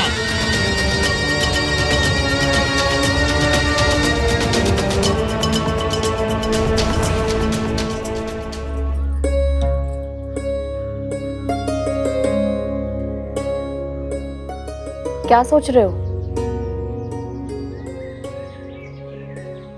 ईश्वर ने संकट इसलिए बनाया है ताकि उनका सामना कर करके हम और मजबूत हो सके, हमारी आस्था बढ़े, हमारे पापों का पश्चाताप हो, हम और अधिक मजबूत बन सके, संसार के लिए हमारी संवेदना बढ़े, हम और बेहतर इंसान बन सके। लेकिन लोग संकटों का सामना करना ही नहीं चाहते, और इन संकटों से बचने के लिए वो किसी भी ऐसे इंसान पर विश्वास करने के लिए तैयार हो जाते हैं जो उन्हें इन संकटों से बचा लेने का आश्वासन दे दे। यही फर्क है आस्था और अंधविश्वास में। आस्था हमें खुद पर विश्वास रखना सिखाती है, अपने जीवन की घटनाओं पर विश्वास करना सिखाती है, हमें दिखाती है कि जो कुछ भी हो रहा है उसमें कहीं कुछ भला छुपा है। लेकिन अंधविश्वास हमें दूसरों पर विश्वास करना सिखाता है, हमें सिखाता है कि हमारे कर्म चाहे कैसे भी हों, उनके फल से बचने का रास्ता है। बाईजामा, अंधविश्वास हमें दूसरों पर विश्वास करना सिखाता है, हमें सिखाता है कि हमारे कर्म चाहे कैसे भी हों, उनके फल से बचने का रास्ता है। और यही अंधविश्वास अधर्म का बहुत बड़ा मार्ग बन गया है। अधर्म ही तो हो रहा है यहाँ, और मेरे इष्ट देव चाहते हैं कि मैं पूरी शिरडी को इससे मुक्त कराऊं। मुझे विश्वास नहीं है इसके प्रमाण पर। ऐसे बहुत सारे ढोंगी देख चुका हूं मैं शिरडी में। तुम्हें कोई चिंता सता रही है? किसी के बारे में सोच के परेशान हो ना तुम? मुझे तो सभी की चिंता सताती है बाईजामा, सभी की चिंता।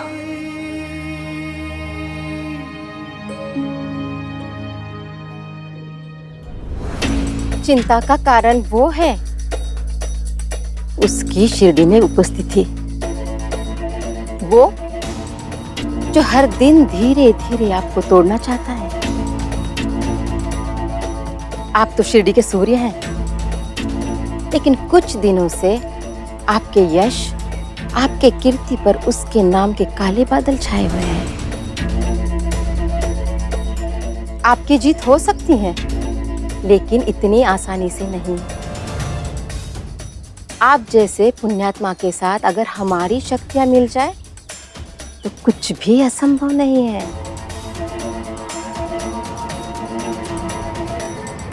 शिरडी मेरे गुरु का स्थान है, मेरी मां का घर है, और मुझे यहां से कोई नहीं निकाल सकता, कोई भी नहीं। सरकार, सरकार, ये देखिए, ये सच कह रहे हैं। ये वही मिले जहां इन्होंने कहा था।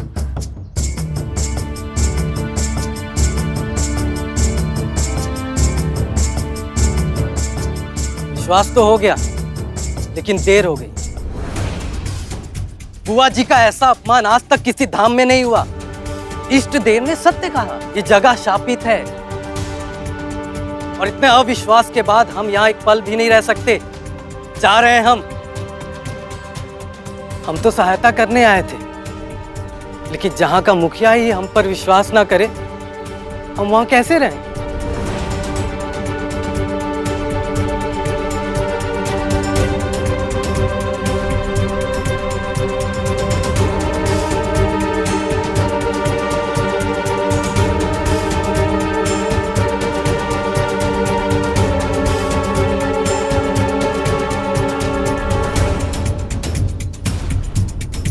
आप तो मुझे अवश्य रोकेंगे कुलकर्णी सरकार। रुको।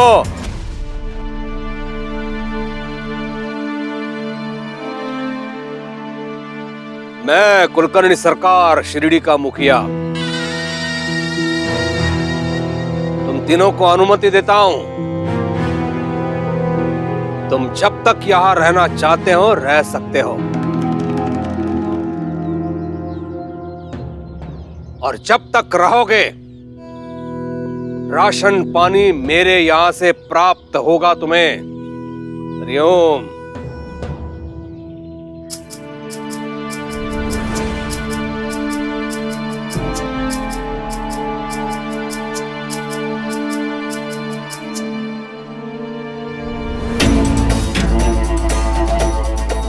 कुलकर्णी सरकार, आप तो बड़े ही आसानी से हमारे बुने हुए जाल में फंस गए।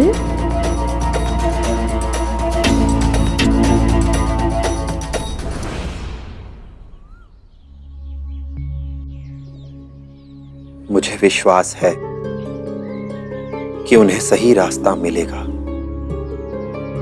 लेकिन बड़ा सवाल यह है कि तब तक कितना नुकसान हो चुका होगा यहाँ पर।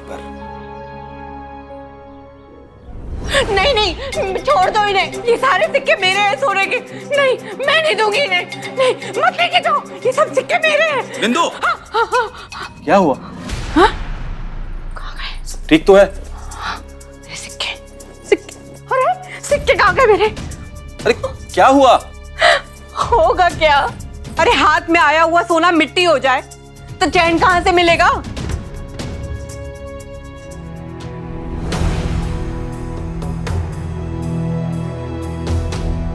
जब अपने रिश्तेदार ही दुश्मन बन गए हो ना, तो खंडोबाजी भी क्या करेंगे? अरे आपका अपना छोटा भाई उस साईं के चंगुल में खुद तो मजे कर रहा है और हमारे सर पे इस कावेरी को बिठा गया है।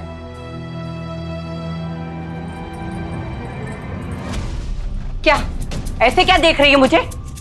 ये जो कुछ भी इस घर में हो रहा है ना, सब तेरी वजह से हो रहा है। अरे अपने पति को अपनी मुट्ठी में नहीं कर सकती क्या तू? शांत हो जाओ और बोलो करना क्या है? करना क्या है? इसे अभी के अभी इस घर से बाहर निकालिए। जब घर के खर्चों में ये हाथ नहीं बटा सकती तो क्यों पाले इसे हम? लेकिन कुछ नहीं। निकलो यहां से, निकलो।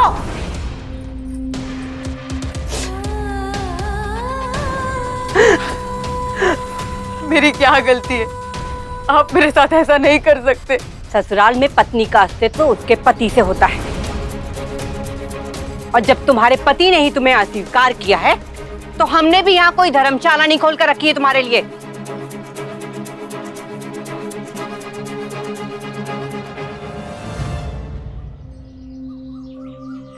ठीक है, घर के अंदर मेरे लिए जगह नहीं है ना, तो आंगन में कोई भी एक कोना दे दीजिए,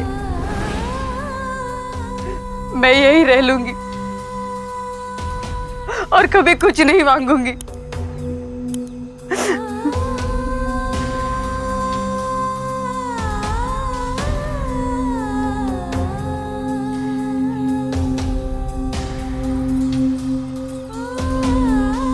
बस ये चंदा दे दीजिए मुझे। ये लाए थे इसे, इन्होंने इसे पाल पोस कर बड़ा किया है। इसका दूध बेचकर मुझे जो भी मिलेगा उसी में अपना गुजारा कर लूंगी। कहा ना तुझे कुछ नहीं मिलेगा।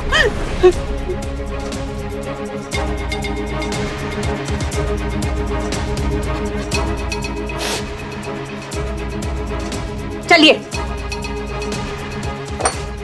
कहते हैं किस्मत जिसको कर्म का फल है, जीवन में कर्म योग का मार्ग ही अटल है। जो कुछ है हाथ में तेरे एक यही पल है। मैंने तब एक पत्नी का धर्म नहीं निभाया। अगर उस दिन मैंने उनका साथ दिया होता तो आज ये दिन नहीं देखना पड़ता।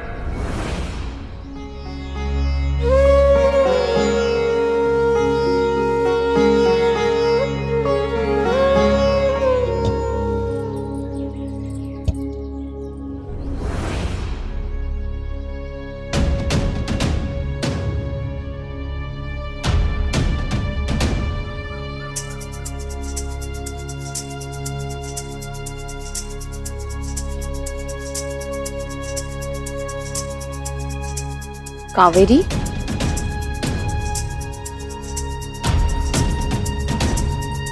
क्या हुआ? तुम रो क्यों रही हो? कुछ नहीं भाई साहब, कब मैं ठीक हूँ।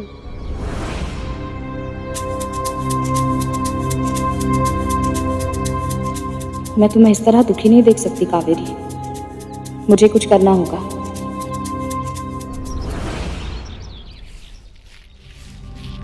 अब एक कावेरी का खर्चा भी बच गया। अब इनसे कहूंगी कि इस बार दशहरे में मेरे लिए एक साड़ी तो खरीदे। अरे आप आ गए, आप ही के बारे में सोच रही थी। लाइए दीजिए।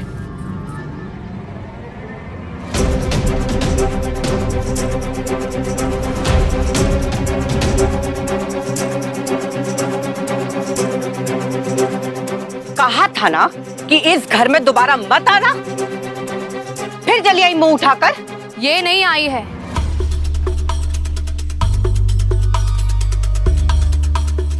हम इसे लेकर आए हैं।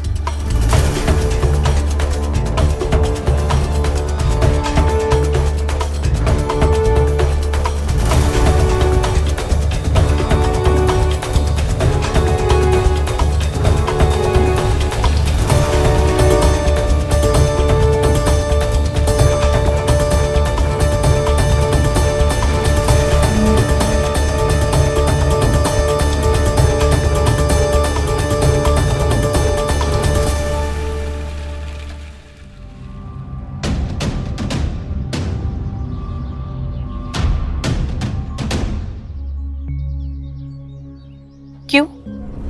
कुएं के पास बैठकर रो रही थी, कुछ कह नहीं रही थी। बहुत बार पूछने के बाद इसने बताया कि इसके साथ क्या हुआ है। आप लोग इसके साथ ऐसा करेंगे ये मैं कभी सोच भी नहीं सकती थी। इसकी तकलीफ आपको दिखाई नहीं दे रही है?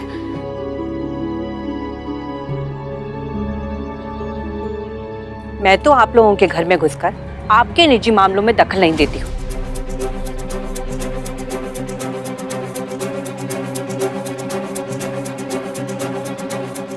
किसी औरत का अपमान होना, उसके साथ अन्याय होना सिर्फ निजी नहीं बल्कि सामाजिक समस्या भी है।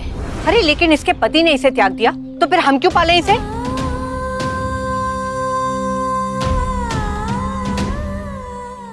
क्या आप भी इस बात से सहमत हैं?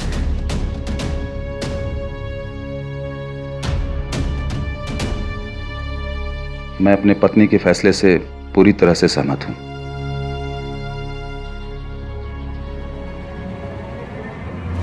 पत्नी का साथ देना अच्छा होता है, लेकिन तब जब वो सही हो। पहले आपने अपने भाई का साथ छोड़ दिया और अब उसकी पत्नी को घर से निकाल रहे हैं। अपने परिवार के साथ ऐसा कोई करता है क्या? आप लोग जाइए यहाँ से, हम देख लेंगे कि क्या करना है हमें इसके साथ।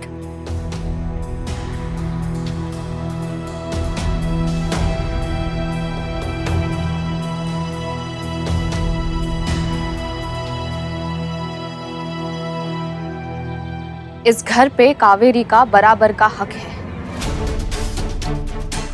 अगर आप नहीं मानी तो मैं पंचायत को बुलाकर फैसला करवाऊंगी। कावेरी को उसका आधा हिस्सा दिलवा के रहूंगी।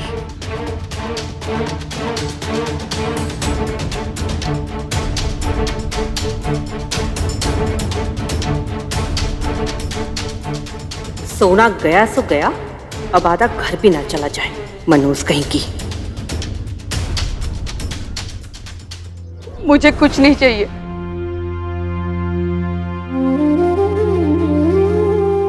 बस ये चंदा दे दीजिए मुझे। इसका दूध बेचकर मुझे जो भी मिलेगा उसी में अपना गुजारा कर लूंगी। और घर के आंगन में सोने के लिए एक जगह दे दीजिए। सस्ते में छूट गए, नहीं तो क्या पता घर का आधा हिस्सा ही मांग लेती। चंदा चाहिए तुम्हें? ले लो। और घर के बाहर आंगन में एक कोना भी दे देंगे सोने के लिए तुम्हें, ठीक है?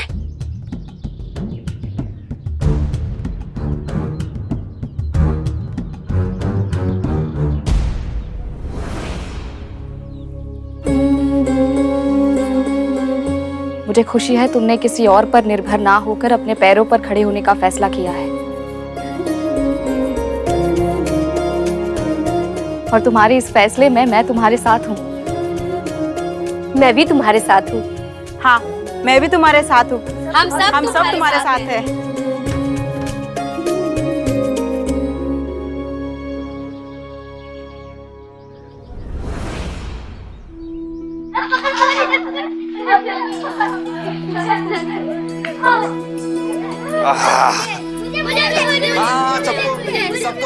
सबको मिलेंगे मीठे बेर, सबको मिलेंगे। ये लो, तुम भी लो, तुम भी लो, और तुम भी लो, और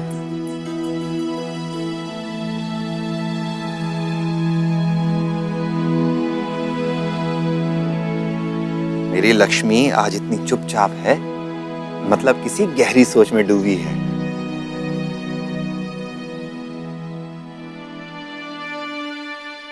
आज गुरुजी ने बहुत सारी कहानियां सुनाई पुराणों से। अरे वाह।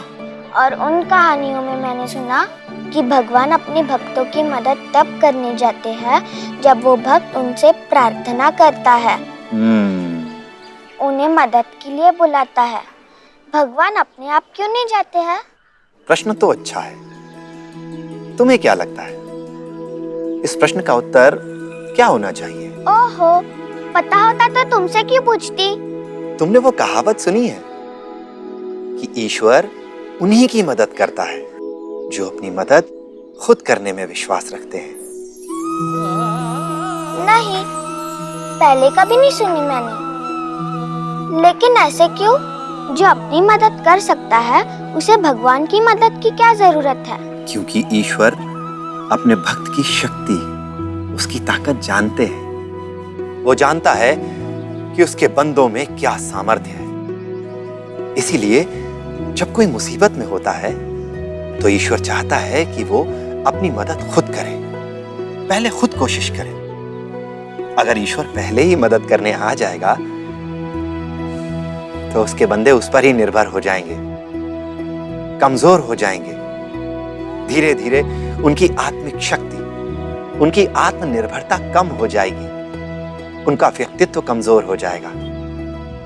और ईश्वर चाहता है कि उसका हर बच्चा अपने इस जीवन में अपने किसी गुण, अपनी किसी शक्ति को व्यर्थ न जाने दे। और इसीलिए जब उसके बच्चे अपनी सारी कोशिश कर कर हार जाते हैं तब वो खुद मदद करने आ जाता है। अब समझ में आया? हाँ, समझ गई। आपको हर सवाल का जवाब कैसे आता है? जैसे तुम्हें इतने सारे सवाल आते हैं। खाओ।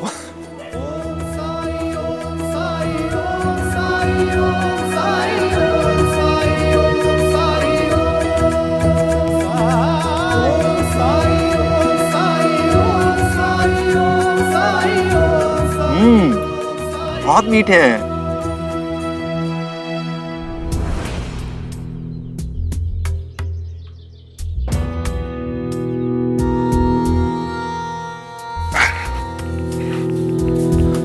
हरिओम। अंता, उन तीनों के लिए सामान ले लिया? हाँ सरकार, जैसे आपने कहा था। सबसे अच्छे चावल, तेल, घी, दाल और पताशे भी। लेके जाओ। यदि उन्हें और कुछ चाहिए तो उनसे कहना मुझसे आकर मिले। हरिओम। जी सरकार, चलो।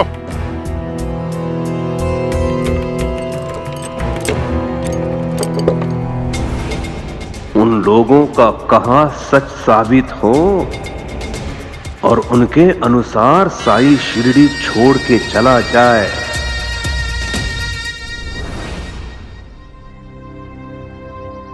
पता नहीं पता नहीं वो सोना हमें कब मिलेगा। अरे बिंदु, इतना मत सोचो, नहीं तो तुम्हारी तबीयत खराब हो जाएगी। पर वो सोना हमें चाहिए। वो सोना हमारा हो सकता है, हम उसे चुरा लेते हैं। पागल हो गई हो क्या? तुम्हें पता है ना कि कुलकर्णी सरकार चोरों को कितनी बड़ी सजा देते हैं। चलो, कुछ भी बोलती रहती है। बालक,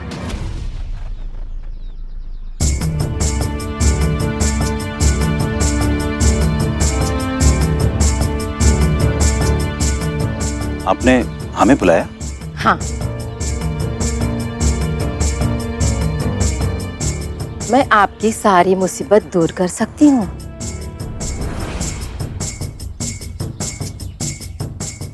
ऐसे मैं जानती हूँ तुम दोनों दुविधा में हो।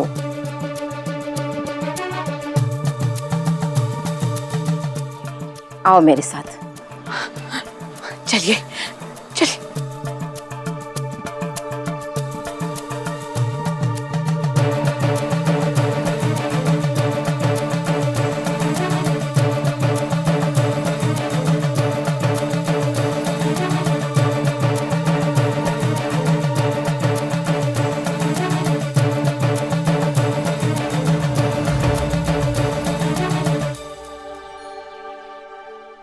वो सोने के सिक्के हमारे हाथ में आकर के भी चले गए।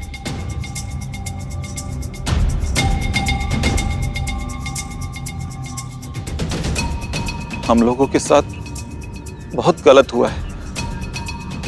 सब उस कावेरी की वजह से। अगर उसने अपने पति को वश में कर लिया होता तो आज वो सोने के सिक्के हमारे पास में होते और हमारी जिंदगी कितनी आराम से कट जाती। लेकिन वो सोने के सिक्के वो साईं के पास है।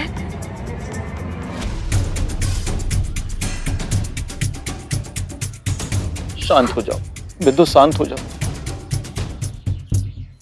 हे खंडोबा, कुछ कीजिए।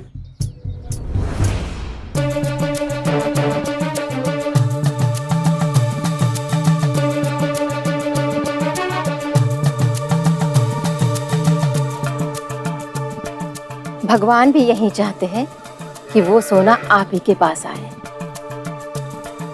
और वो आएगा भी। सच? उसकी चिंता तुम छोड़ दो, हम निकाल कर लाएंगे वो सोने के सिक्के।